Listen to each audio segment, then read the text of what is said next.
Ourselves together. There's still 2 minutes left. So welcome everybody to this panel, which is going to be discussing fundamentalism and masculinities. I don't know how many of you have had a chance to read a very interesting piece in the Hindu this morning by Sanjay Srivastav on the visit that he and a few others made to Bhavana, a village very close to Delhi, where recently a Mahapanchayat was held from various villages around. And the Mahapanchayat was basically held to stop Muharram procession from going through the village, something that has been routine and happening for many years and happening peacefully.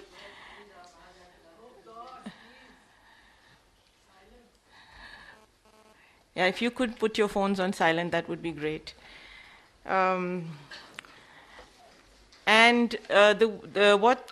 Sanjay describes in this piece that he's written is, first of all, how emotions are whipped up in this Mahapanchayat. The attendance is almost entirely male. There are about 700 or 800 men and 3 women. One woman up on the dais along with men, but she doesn't speak at all through the proceedings. And slogan shouting takes place, and periodically men on motorbikes and men holding the national flag and others turn up to shout and scream and to whip up a kind of frenzy against the procession, or against the processionists, the would-be processionists, because it hasn't actually yet happened. And how difficult it is to actually have a dissenting voice in there. Then when the people, Sanjay and his group, go out from there and start actually talking to other people, they find a much more nuanced response when people tell them how this is really a political manipulation of 2 religious groups, and that they have been living together for a long time and there has really been no problem at all. But the whole Mahapanchayat is premised on this idea of a real man is one who stands up to fight against the other religion and fight to protect his community, and so on and so forth. So ideas of masculinity have been around for a very, very long time, and now we are seeing them very much in collusion with religion, and this panel, with religious fundamentalism, actually. And this panel is going to address that issue. In the little background note that you had for this session, a reference was made to 1947, the partition of India, when these ideas were very much a subject of discussion and were basically acted upon in ways that have stayed with us since then. That was the first moment in our history where you see the mass rape of women on both sides of the border, and the assumption that women's bodies are bodies that carry somehow the honor of the community and the honor of the nation and the honor of the religion, and that it is up to men to behave like men and protect women, and protection lies in either killing them or in killing the children that they carry in their wombs, so that somehow some kind of purity is maintained. And the interesting thing that emerges at that time is that this is not something as might be, as the received wisdom has it, that is something inflicted on women of one, within quotes, religious community by men of, within quotes, another religious community, but very often by men of the community to which the women belong. And the violence is perpetrated inside families, inside communities, inside religious spaces, and remains outside the purview of the law in many instances, and even the vocabulary that we give it, the vocabulary that we unwittingly also take on without always alerting ourselves to its misuse, such as calling it honor killings and so on, helps to legitimize this in many different ways, and helps to legitimize the fact that men are the bearers of the honor that lies in the bodies of women. So several of these issues are going to be discussed today by the speakers. We have three speakers, Kavita Krishnan, Seema Mishra, and Akshay Khanna. They're going to talk about slightly different things. Kavita, who is a well-known activist in the women's movement in Delhi particularly, is going to address the relationship of the women's movement with issues of religion and fundamentalism over the years. Seema, who is a lawyer, is she works with an organization called Ali in Lucknow, is going to speak about Uttar Pradesh specifically. And Akshay's presentation is called Chappan? Ab Tak Chappan. And he is going to speak about Modi's a man. Yes. So, should we just start in the order in which Kavita, would you like to start? And if you could each take about 15 minutes, and then we'll just open it up for discussion and questions. Yeah. So will you keep an eye on the time? I'll keep an eye on the There's time. 2 Yes. minutes left or so. Yeah, yeah. Yeah. I think that basically, and is it okay? You'd like me to speak in English? It's better. Yes. Okay. Yeah. Okay. Yeah. Okay. Okay. I will. Don't worry. Yeah. I think that, it's sort of come home to many of us, in a very urgent kind of way, how the concerns of the women's movement are, pretty much central and unavoidable if one is to engage, if one is to challenge or confront Hindu majoritarian politics in this country. And it's extremely central. I don't think this should have been a revelation. This shouldn't have been news at all. But unfortunately, it still is. It still is something that I think it takes people time to get to grips with. Let me explain what I mean by this. What I mean is that, of course, the fact that you have a very wide spectrum that of forces that would call themselves as being fundamentally opposed to the politics of the Hindu majoritarian right in India and their vision of India and what it represents. But as soon as you start parsing a little bit more about how are you going to confront that politics, then I think that there is a certain, immediately there becomes a narrowing of vision. And a narrowing of vision in a manner that says, all right, let's kind of agree that we are not with that politics and we have to be secular and so on. But beyond that, the agendas of emancipation, be it gender, be it class, be it caste, be it a fundamental notion of equality and so on and so forth, those are things which we can kind of agree to disagree, or we don't really, that those are not really fundamental anymore. And I feel that one of the things which I'm sure Seema also will speak about later, so I won't go into the UP instance at all, I would rather speak about Delhi. But I think that one of the things that we've come to see is that, for instance, the avoiding of the, we all know that if an intercaste or interreligious marriage happens, I mean, I speak even from experience in the left movement and so on, one always intervenes and tries to, calm sentiments down and get things on board, and of course, support the couple and so on and so forth.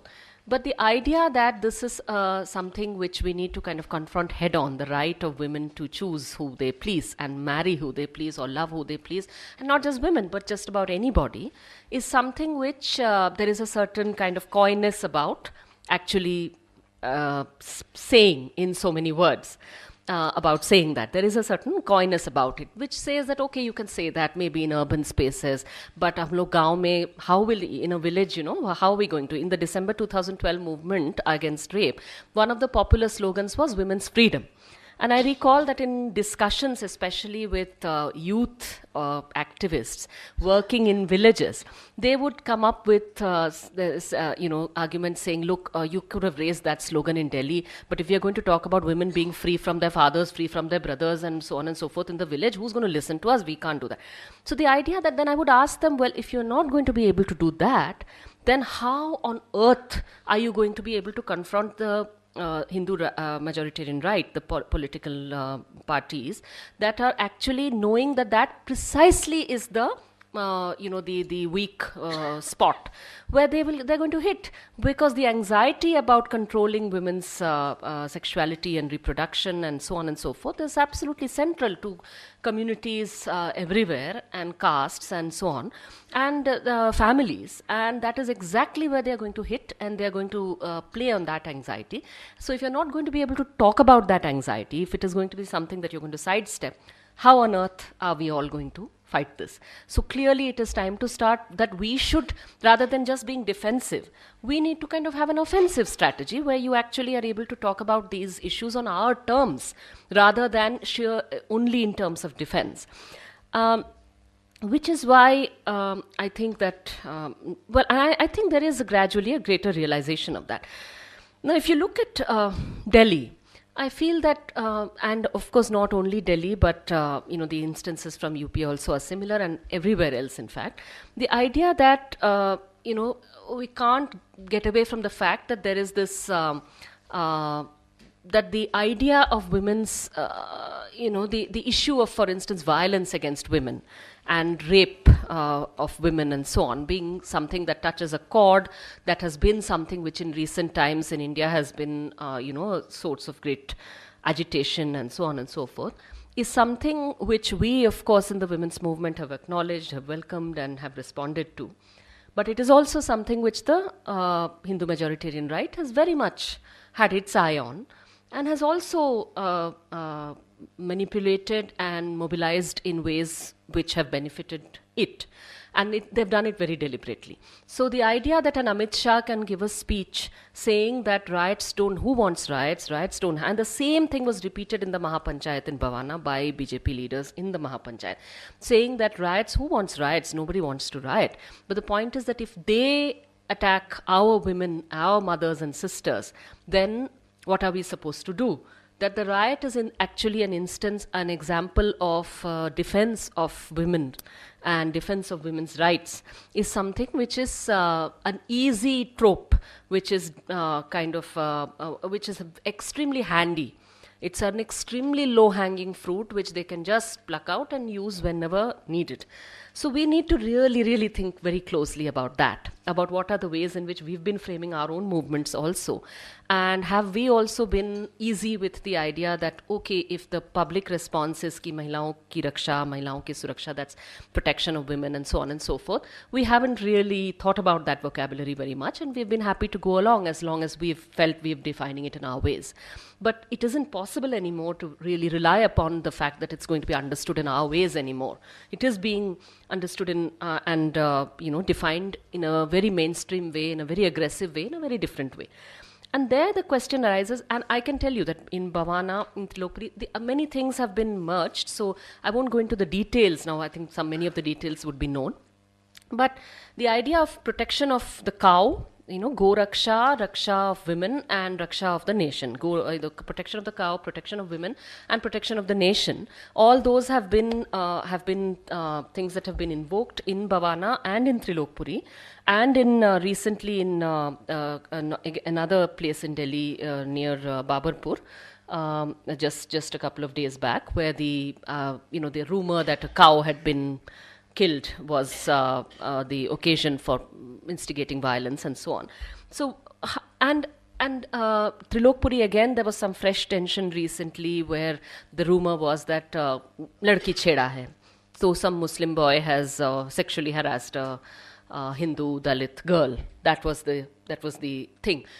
When this kind of rumor is said, it doesn't matter if it has happened or not, because no one seeks to ask or speak to the woman who is supposedly the victim of this crime.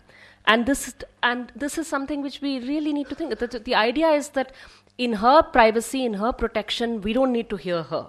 This was something we were told in Snoopgate as well, that we don't need to listen. We don't really, the woman doesn't need to say anything at all. For her family or her parents or the chief minister or anybody to act in her protection, violating her privacy if required, and all of that is perfectly okay. And in fact, it is desirable because, in fact, the ones, we've been told by the Gujarat High Court that in fact, the ones seeking to say that her privacy has been violated are the ones who are guilty of actually violating her privacy, because you're seeking to speak to her. You're seeking to know what she thinks. Oh my God, no, you can't do that. So you shouldn't ask to know. You should be just told that there is a woman who's been violated and in whose protection we are acting. And that's it. And as long as it's women's protection, you shouldn't ask. No questions asked. Now, I think that now the uneasy thing, the thing that makes me uneasy, which I will just come to in the last 5 minutes that I have, is that I think then we need to reflect on what is it that enables this. Because clearly it isn't only the Hindu majoritarian right that is miraculously being able to do this. But the fact that there is a wider shared space, which makes this wider shared system, which actually makes this extremely easy, and which is an enabling discourse and an enabling situation. What is that enabling situation? And there I remember that, for instance, this event in Rajiv Chowk recently, Rajiv Chowk metro station, which I feel that we really couldn't do enough about, which is that the supposed occasion of the sexual harassment of a woman in a metro train by 3 men of African origin was supposed, we don't know if an instance of sexual harassment happened or not, because there was no woman that one could find out about who actually said that she was harassed or she complained. There is absolutely no evidence. But the fact is that 3 men were virtually, came close to being lynched at the Rajiv Chowk in a videotaped incident. So the entire thing, and so there were slogans of protecting the nation and protecting the country and so on and so forth that were being raised, and they were lynched. Now the point is that the Africans are not citizens of India. They are not, so officially speaking, in the concern for secularism and, against communalism and so on, they don't figure, right? So, and the fact that there have been lynchings of transgender people in Delhi, similar kinds of instances, which haven't made it to the news at all, but which have taken place, and which have again taken place on the assumption or presumption that somewhere or the other they have done something which has violated public decency or public, and so on. This has been the pretext, and there has been publicly there has been no statement by mainstream parties which position themselves in the supposedly secular space. Nothing spoken about any of these instances. And even, if Delhi elections are here, I really wonder then that what then are the options, because I'm saying that in a defensive way when one is thinking ki, acha, who are we going to vote for? Or what are our options politically? Of course, in a defensive way, it's going to be a very limited parliamentary landscape in which choices are going to be made, and so on and so forth. But in terms of our strategy of how we really confront this, which can hardly afford to be defensive, there you wonder that in Delhi in the past year, if Khidki happened, and the fact is that to me, if I look at the leaflets which were distributed in Khidki, and I look at the leaflets being distributed in Bhavana and Trilokpuri, I see a great similarity of language where you're able to say, don't give your houses on rents to dash, dash, dash. The dash, dash could be Africans, the dash, dash could be transgenders, the dash, dash are Muslims, the dash, dash are whatever. But the point is that is the way in which something is legitimized, and always the thing is that they are a danger to our women. Our mothers and daughters are in danger from them. And them could be sex workers, they could be women who are sex workers, they could be transgenders, and so on. So I feel that I feel a failure in the ability to actually have an imagination, a political imagination that challenges this enabling atmosphere. And to me, then the question is that you let me know when I'm close to. To me, then the real question, the challenge that we face is of how to how to respond then? Because if we are asked to make peace with, Jagdish Tytler and Sajjan Kumar, or if we are asked to make peace with Somnath Bharti, in the name of confronting Modi and all that he stands for, I feel that could be, I would respect anyone who feels this is a defensive, this is a, short term, what can we do? What is our alternative? But in terms of our political imagination, in terms of what we are trying to build, how can this be, how can this take us anywhere at all, is my worry.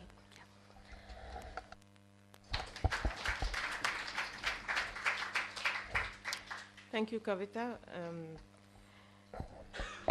Just to add very quickly that it's interesting listening to you, because I was thinking back, if you're looking at India and if you're looking specifically at North India and Delhi, 20, 25, 30 years ago, when the sort of new wave of the women's movement started up, and when the issue of religion and religious fundamentalisms came up, and we started to address it in different ways, there was a great discomfort among women activists about just the whole issue of religion and how to deal with it, and whether even to respond to some of the sloganeering of the fundamentalist right-wing, religious fundamentalist right-wing groups, in the same language. You remember that old slogan, "Kan kan mein vyape hai Ram," that is, the god Ram is in every corner, so don't make war in his name. And there was a big discussion about whether we should respond in the same language, whether one should engage with religion at all.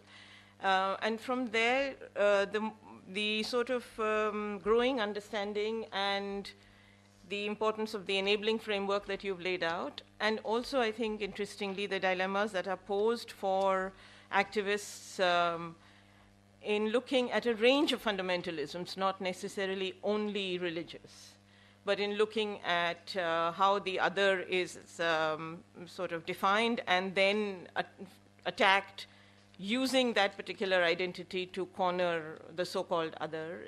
I think that's really quite interesting, and what it means for political action. So thank you for pointing that out. We'll turn to Seema.